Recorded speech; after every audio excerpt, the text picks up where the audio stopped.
নমস্কার, আমি শুভঙ্কর মণ্ডল। আজ আমরা আলোচনা করব পিএম কিষাণ সম্মাননিধি প্রকল্পের 18 ইনস্টলমেন্টের টাকা আপনি পেতে চলেছেন আগস্ট থেকে নভেম্বর মাসের মধ্যে।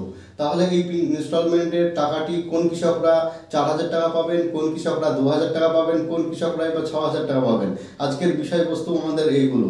তাহলে আমরা জানবো 18 ইনস্টলমেন্টের টাকা কি আগস্ট মাসে আপনার ঢুকবে, তাহলে এই আগস্ট মাসে কি কত টাকা পাবেন, কোন কৃষকরা পাবেন, কোন কৃষকরা পাবেন না, আর কিভাবে আপনি এই কৃষক পিএম কিষাণ প্রকল্পের টাকাটি পেতে পারেন, আজকে আমাদের এই বিষয়ে কিন্তু আলোচনা করব। তাহলে আমরা প্রথমেই বলি, পিএম কিষাণ সম্মাননিধি প্রকল্পটি কেন্দ্র সরকারের একটি কৃষক কল্যাণ সমৃদ্ধিমূলক প্রকল্প, যাতে করে কৃষকরা সমৃদ্ধির পথে এগিয়ে যেতে পারেন। এই প্রকল্পে আবেদন করতে হলে কিন্তু আমরা এর আগে নেক্সট ভিডিও আমি বানিয়ে রেখেছি, আপনি আমার চ্যানেলে গিয়ে ভিজিট করে দেখে আসতে পারেন। এবং এই প্রকল্পের টাকা যারা পাচ্ছেন তারা কত টাকা পান, এবং আপনারা কোন কৃষকরা 4,000 টাকা পাবেন, কোন কৃষকরা 6,000 টাকা পাবেন, আজকে আমরা এই বিষয়ে কিন্তু আলোচনা করব। তাহলে পিএম কিষাণ সম্মাননিধি প্রকল্পে কোন কৃষকরা 4,000 টাকা পান, কোন কৃষকরা 6,000 টাকা পান, কোন কৃষকরা 2,000 টাকা পান, আজকে আমরা এই ভিডিওর মাধ্যমে পুরো ডিটেলস ক্লিয়ার করবো। আর আগস্ট মাসে কি আপনার টাকাটি ঢুকবে, এটি আমাদের আজকের কনসেপ্ট। তাহলে প্রথমেই বলে রাখি, পিএম কিষাণ সম্মাননিধি প্রকল্পের যে ইনস্টলমেন্টগুলো এখন দিচ্ছে, অর্থাৎ আপনি এখন যে ইনস্টলমেন্টটি পাবেন আগস্ট মাসের, সেটি কিন্তু 18তম কিস্তির টাকা, অর্থাৎ 18 ইনস্টলমেন্টের টাকা। নেক্সট ইনস্টলমেন্ট এটি, এর আগে যেটি আপনি পেয়েছেন সেটি ছিল 17 ইনস্টলমেন্ট, অর্থাৎ 17তম কিস্তির টাকা। তাহলে কোন কৃষকরা 6,000 টাকা পাবে, একটুখানি বলে রাখি, যারা 16তম কিস্তির টাকা 17তম কিস্তির টাকা পাননি, কোনো কারণে তাদের টাকাটি আটকে গেছে, তারা কিন্তু এই 18তম কিস্তিতে তারা কিন্তু 6,000 টাকা পাবেন। কোন কারণগুলো একটুখানি আপনাদের জানিয়ে রাখি। কারণগুলোর মতো যেমন আপনাদের কারণ, অনেক কৃষকের দেখা যায় ইকেওয়াইসি যাদের করা নেই, বা আধার কার্ডে অর্থাৎ কি আপনার ব্যাঙ্ক অ্যাকাউন্টে ডিবিটি লিঙ্ক করা নেই, তাদের টাকা কিন্তু আটকে যেতে পারে।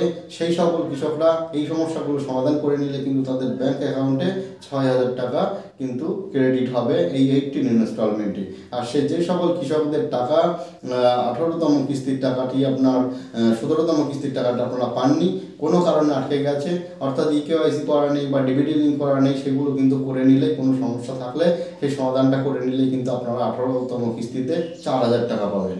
তাহলে আমরা জানলাম কোন কৃষকরা 6,000 টাকা পাবেন, কোন কৃষকরা 4,000 টাকা পাবেন, এবং কোন কৃষকরা এবার 2,000 টাকা পাবেন। অর্থাৎ কি, যে সকল কৃষকদের আপনারা টাকা পেয়ে আসছেন তারা কিন্তু তাদের কোনো সমস্যা নেই, সেই সকল কৃষকরাই কিন্তু 2,000 টাকা পান। তাহলে আমাদের কাছে কনসেপ্টটি ক্লিয়ার হয়ে গেল, কোন কৃষকরা 4,000 টাকা পাবেন, কোন কৃষকরা 6,000 টাকা পাবেন, কোন কৃষকরা 4,000 টাকা পাবেন, কোন কৃষকরা 2,000 টাকা পাবেন। তাহলে আমরা আজকে বুঝলাম এই বিষয়গুলো। কিন্তু আমরা এখন একটু জেনে নিই, পিএম কিষাণ সম্মাননিধি প্রকল্পের টাকা দেওয়ার ইনস্টলমেন্ট করার কিন্তু কয়েকটি সময় আছে। অর্থাৎ আমরা বছরে এই কৃষকরা যে সকল কৃষকরা পিএম কিষাণ সম্মাননিধি প্রকল্পের টাকা পান, তারা কিন্তু বছরে 2,000 করে 3বার টাকা পান, 6,000 টাকা। এই টাকা দেওয়ার টাইমটা একটু বলে দিই। যেমন আগস্ট থেকে নভেম্বর পর্যন্ত একটি সময় থাকে, ডিসেম্বর থেকে এপ্রিল মাস পর্যন্ত একটি সময় থাকে, এবং জুলাই থেকে অর্থাৎ ডিসেম্বর থেকে মার্চ মাস পর্যন্ত, এপ্রিল থেকে জুলাই পর্যন্ত, এবং আগস্ট থেকে নভেম্বর পর্যন্ত, এই তিনটে ইনস্টলমেন্টে কিন্তু পিএম কিষাণ সম্মাননিধির টাকাটি কেন্দ্র সরকার প্রদান করে থাকেন কৃষকদের ব্যাঙ্ক অ্যাকাউন্টে। আমরা আজকে এই বিষয়টি জানলাম। যদি ভিডিওটি ভালো লাগে, একটি লাইক, একটি কমেন্ট, একটি শেয়ার করবেন, এবং আমার চ্যানেলটি সাবস্ক্রাইব করে পাশে থাকা বেল আইকনে অল অপশনে ক্লিক করে দেবেন। তাহলে কি হবে, এইরকম ধরনের ইনফরমেটিভ গুরুত্বপূর্ণ ভিডিওগুলো আপনার কাছে দ্রুত পৌঁছে যাবে। Thank you.